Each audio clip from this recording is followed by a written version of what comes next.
جو بیت اللہ کا حج ادا کرے اور اس کے سارے مناسک پورے کرے اور اس کی زبان اور اس کے ہاتھوں سے دوسرے مسلمان محفوظ رہے، غفر لہ ما تقدم من ذنبی، اللہ اس کے پچھلے سارے گناہوں کو معاف کر دے گا۔ یہ حج کی وجہ سے۔ اللہ رب العالمین ہمیں بھی توفیق نصیب فرمائے، ہمیں بھی یہ سعادت نصیب فرمائے، مرنے سے پہلے ہمیں بھی اپنے گھر کی اور پیغمبر دو عالم صلی اللہ علیہ وسلم کے روضے کی زیارت نصیب فرمائے۔ پیغمبر دو عالم صلی اللہ علیہ وسلم نے ایک حدیث میں ارشاد فرمایا کہ ان 10 دنوں کی فضیلت اور ان میں ہونے والے کاموں کی فضیلت سارے اعمال سے افضل ہے۔ یہاں تک کہ صحابہ کرام رضوان اللہ تعالی علیہم اجمعین نے پیغمبر دو عالم صلی اللہ علیہ وسلم سے سوال کیا، اللہ کے رسول، کیا ان دنوں میں جو کام کیے جائیں گے ان کی فضیلت جہاد فی سبیل اللہ سے بھی زیادہ ہے؟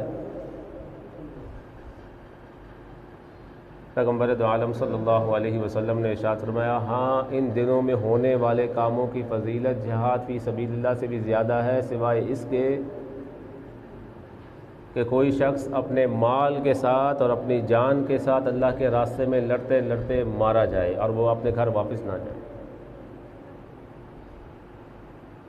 یہ ان 10 دنوں کے بارے میں،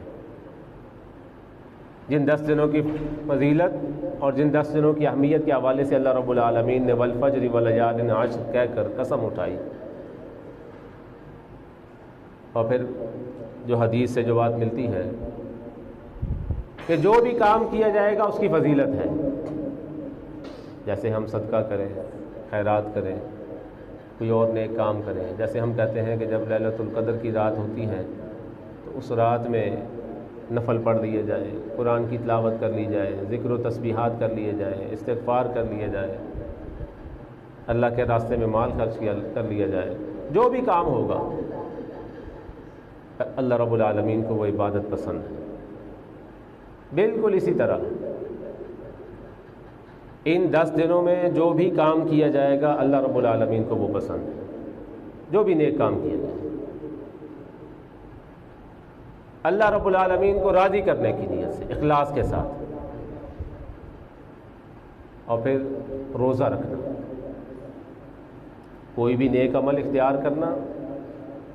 یہ خیال رکھتے ہوئے کہ یہ ذی الحج کا پہلا عشرہ ہے، اللہ کو یہ عشرہ پسند ہے، اس عشرے میں میں اپنا مال خرچ کروں، میں نوافل ادا کروں، میں قرآن کی تلاوت کروں، میں ذکر و تسبیحات اور استغفار کروں۔ اس کے ساتھ ساتھ ان دنوں میں روزہ رکھنا،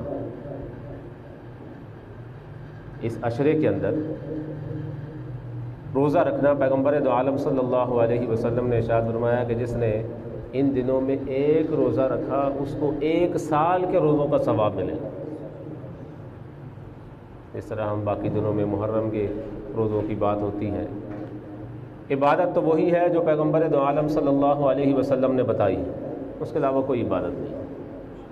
جو قرآن سے مل جائے، جو رسول اللہ صلی اللہ علیہ وسلم کے فرمان سے مل جائے، وہ عبادت ہے۔ فرمایا کہ ان 10 دنوں میں ایک دن کے روزے کا ثواب 1 سال کے روزوں کا ثواب ہے۔